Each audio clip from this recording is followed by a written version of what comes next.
Good evening, everybody, and welcome to your Thursday night critique. So many good images. You guys are doing incredibly well and also being incredibly productive. The amount of work that you guys are churning out lately has been really, really impressive. More importantly, I want to reference some of the questions that you all are asking and talk about those first before going in any critiques. You guys are definitely asking some really, really great questions. Kels, one of the questions that you asked was about. Oh wait, that was about materials. Just so you guys know, Jasmine does most of the materials critiques because she is extremely good at that, and I might just mess you up. So if you ever post something and it's not included in one of these video critiques, it's because we kind of divvy up the responsibilities that way. So Kels asked a question about the Kitbash 3D Victorian City, and in terms of like which renderer is best. I think Danny had a really great point in his comments down here. It's like you were kind of starting to touch upon this, that they have their positives and negatives, right? There's no like one renderer that's incredible that's going to solve all your things. But like, yeah, V-Ray is designed for it's more for like architectural rendering and photoreal rendering stuff. RenderMan gives the artist much more control, and you can do a lot more stylized things with it. Arnold is a little cleaner out of the box. It's very easy to start to get a good looking image fast. Octane, Redshift are all about the GPU renders and super powerful and can get you images. So it's like we're in a world now where pretty much every renderer is going to be able to get you something great. And so it's just a matter of what you like and what your preferences are and what you like to work in, and because honestly you can make really great images in any renderer. So I know it's kind of a general question, but it's a general statement, but it's like a lot of it is just like a personal preference really. But don't ever feel, if you're feeling like I'm not making this image incredible because I'm using Arnold and not V-Ray, that's just marketing working its wonders on you, and people and people thinking that the software is the solution, when really it's about making you a better artist, and understanding that frustration point that you hit sometimes is totally normal. That's just you growing. That's just you getting better. And so it's not about switching software. It's about just keep making images and keep going forward. The other question that I wanted to address, by the way, you guys are also posting some really beautiful references, and the 360 stories and stuff are really cool. Let's see, scroll down here to get to it. What the heck was it? Oh man, it was about references, and I think I probably passed it. So the idea is basically, yeah, here we go. Sorry, Tyler. So you asked the question about utilizing reference images and how best to utilize it. So and you're totally right. Like doing it in 3D is very different than other mediums, especially like if you're doing something more abstract. So when I use reference, and again, I don't use it to always simulate reality. I do it as a starting point to look at some values. I look at value, I look at color, and I look at structure of a shot. And then I look for some details about the lighting that I wouldn't otherwise recognize that could really help guide me. So my first thing I always look for are like key to fill ratios, right? So when I say key to fill ratio, I talk about this in the class a little bit, but basically it's how bright the brights are and how dark the shadows are. So this is a really good, in fact, let me just go ahead and hop over to Photoshop because I think I have it in here. So like how bright this value gets versus how dark the shadow, the general feeling of the shadow. So like in something like this, I'm like, oh, this bright is getting pretty bright, and what's happening is the exposure is up, and it's kind of exposed for these shadows, so these white areas are getting blown out. But what's happening is it's allowing an exposure level where light's shining in down here and bouncing up into these spaces, and so I'm looking at this and like, wow, that's actually more bounce light than I was anticipating, and I'm kind of looking here because there's warmth on this ground. It's bouncing, you can see in these whites, it's bouncing warm light up in there. And the warmth is actually toning down as we're going up. So I'll look for something like that. I'll also look at like the shapes of these bricks to see where there's variation in them. Obviously, I look for like material values, you know, on these stairs, where the stairs getting worn out, where's the rust happening on this balcony. This one's a little low res, but you can look into that detail on some reference. But the biggest one is like figuring out how we're focusing our eye here. And this one is a little bit looser, but it's basically like, you know, we've got a leading line on the shadow coming back. Also things like how sharp this shadow is versus how soft it is. And then just like understanding that the way that this is structured is there's a super bright background, the sky's bright, and then these darker elements are allowed to kind of theoretically silhouette off of them, but they don't get super dark. So it's like super bright background, lots of light wrapping around these edges, and then getting some fill value in there. So really it's all about like understanding what makes this image special, and more so it's about like what's drawing me to this image. And for me, it's like the brightness, the warmth, the like the amount of bounce light in here, the way the light's kind of bouncing around. So really what's drawing you to that image and trying to replicate it.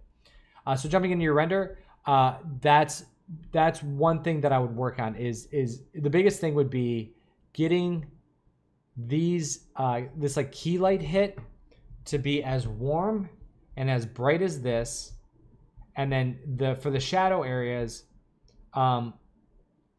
it's a little bit warmer in here just because we're surrounded by warm brick bouncing light in there. And you're in the same boat here too, right? Like you're surrounded by these warm buildings, so these would be a little bit warmer here as well. And then getting that shadow area as well. And then for the sky, like taking the sky and going ahead and brightening that up a little bit too, so that can kind of blow out a little bit. And actually, let me go ahead and mock up the weird. Sorry. Go ahead and mock up the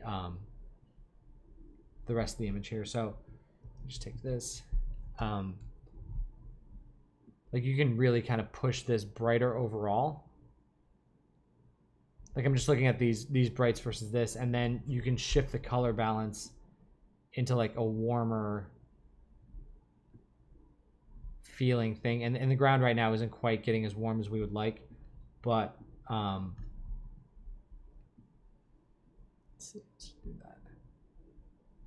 So you can see like this level of warmth and light bouncing around and all that kind of good stuff is really where you want to be if you're using this as reference. And then for another thing too, would like looking at this alley, you know, because you have some windows here and light coming out and light here on the street lamp. You can see in the reference that you're actually not seeing much window light because it's daytime. So I would go ahead and kill some of those, especially the street lamp, because the street lamp wouldn't be on yet if it was this bright outside. You can maybe have this one on with a little bit of a softer light here on the wall, but this is generally where I'd go, and then warm it up and try and match those warm values. So I hope that's helpful. Louise, yes, you are nailing it. The only thing that I would say, and I said this in writing, and I'm just realizing it. So with the sun coming in this way on this tent with this material, you don't want an opaque shadow. And I'm sorry I didn't mention this before, but I'm just seeing it now. Basically, you want some light bleeding through this and contaminating the shadow with the color and value. So you want this to be a little bit lifted, and it would be nice to get a little bit of that warmth color down there. But other than that, I think you're in a really good spot. Satya, okay. So I pulled in this reference. You had some few. This is the most extreme example of the amount of softness that I want you to try and get to. So, because right now this feels very contrasty and almost like dry a little bit. And what I would like to get to, let's do this first. There's a couple things too. So I want to brighten it up just a little bit, and I really want to soften the look on the face, just because there's a lot of like hard angle shapes and I can't really see into the eye. So I want to just maybe increase the radius of the light just slightly. I know it's like right here, but increase that radius of the light so that we get a little bit of the softer values, and then find a way to get a shadow in here like as if it's something from this. Maybe that would be my thought, just to kind of break up that wall a little bit so it's not quite as bright.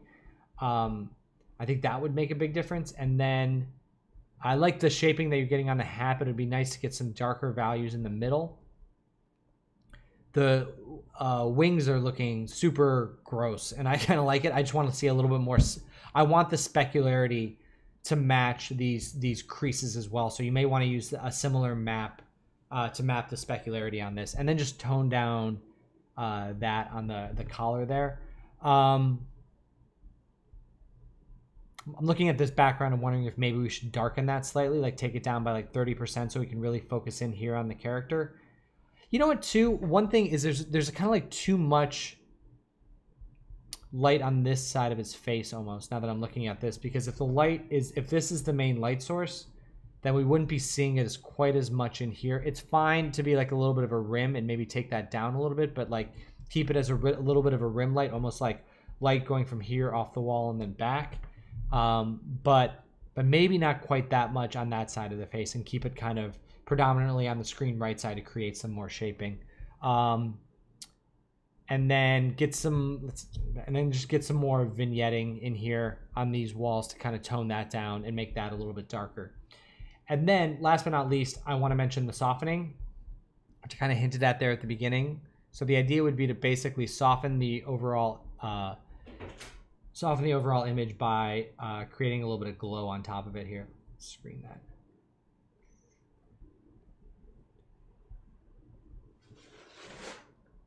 And so now it's like, you're getting a little bit more softness in here, as opposed to, like, this is a pretty extreme thing, but like I want to feel a little bit of moisture, a little bit of humidity in the air, and I don't want it to be quite so stark and dry. So that would be my advice there. Let's go in reverse order here. So Raul, Francesco gave some great notes on his paint over. The big ones were we've got sun coming in from here. This is a really interesting point that he makes, and I've never actually phrased it this way, but he's totally right. So he's talking about creating more variation from key to fill on the character, and there's two ways of doing that. You either brighten the key light or you take down the fills, and he's like, we're in a really tight window with the value change between them. So he was suggesting keeping the key light where it was, and then taking the fill value downs. Fill values down on the screen right side to create more shaping going across here. And then he also suggested cooling off this city in a previous paint over, and I thought that was a great idea to kind of get the warmer characters to pop off and treat them almost like their rim light. And then make sure to brighten up the sky over here, because this value feels a little bit clamped off from where the sky would be. Because again, like looking at something like Tyler's reference where it's super bright, like something in there, but with a little bit of your warmth that you have going as well. Nicholas, yes, I think this is looking really great. I think I like the tenacity that you're going after this, but let me just see if I can find your video here. Yeah, I think that red really, really helps out a lot. It's subtle, and again, like it's a thing that you don't necessarily always. Oh, dang it! No, I don't want to open new Safari. It's one of these like where it's not something an audience member would be like, oh man, there's not enough red around his eyes. But like by doing this, I really think that you added a lot. In terms of ways to improve it. Let's look at this reference. I think I'm wondering if we can't read a little bit more of the bump on his skin and his specular highlights. I would try and bump that up a little bit more, and then try and get that. I think that'll help out a lot. And then just from and then maybe get a little bit more bounce right in here. Just I'm seeing a little bit more off of this bouncing up into there. But like I said, other than that, I feel like you're in a really good spot. I love the connection that your character's making with the camera by breaking the fourth wall there. I think it's really cool. So you should be proud of what you got going on. Man, great improvements. Love this this subtle fill on this here. I think this is in a really good spot. I think you could probably go a little brighter with that rim light. Maybe wrap it around just a. Nah, I take that back. I was gonna say wrap it around a little bit more, but I think you're in a really good spot. Yeah, I think you're good to move on to the next challenge. I would say this one's approved and you're ready to go. Yeah, because it's just about like getting used to the critiquing style and getting used to downloading the assets and getting all that going. So I think you've done a really great job. Danny, cool stuff. Definitely more mood we got going on, like the underlighting. We're not. I pulled up the reference, but now like we're kind of starting to get away from the reference point a little bit, and that's totally fine. To go back to Tyler's point, in terms of the lighting, I think so. You're kind of balancing two things right now, which is the rear lighting coming behind him, and then this bounce light. And I think we really should pick one to emphasize over the other. And now that you're going to use this backplate, I think what we can do is eliminate kind of this super rear backlight, because it's causing two problems. One, that double key light type thing that I was just talking about, but two, it's really exposing the ground as being not part of the environment, like as being just like a flat plane. So I'm wondering if we could keep the ground darker, allow for this uplight to be the main light source, and then and I like the idea of rims, but instead of the rims being from this light source back behind them, like make it as if they're the lightning strikes and match that kind of their purpley color. And another thing too is that this background can go a lot brighter. Like just looking at the background, like looking at the lightning strikes, like having them down like this. Like, let me just sample this color here real quick. So that is not the color that lightning would be. It would be much, much, much brighter. So I would just make sure that you increase that in the background. And you would do that in the comp, by the way. Like you can have it influence the render as an HDRI, but make sure you turn it off in the render, and then you can add it back in Photoshop or whatever you're using. So yeah, keep the upward light. Maybe give it some warmth, or like add a little bit of color to it. And then use these lighting strikes to really be the rim light. And then make sure that we're kind of getting this to be like his chest to be a little bit darker, because we want the focus to be up on the eyes. So I would start there, and then we can go from there. All right, Kleber.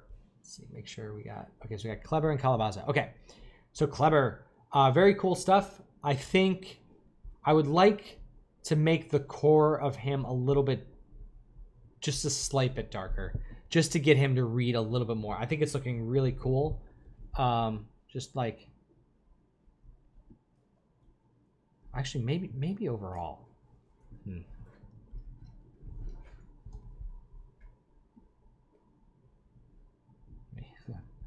Take this off.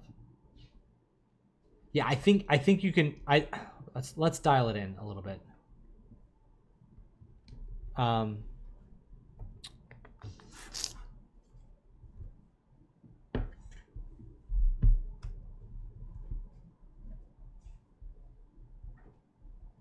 Yeah, let's do that.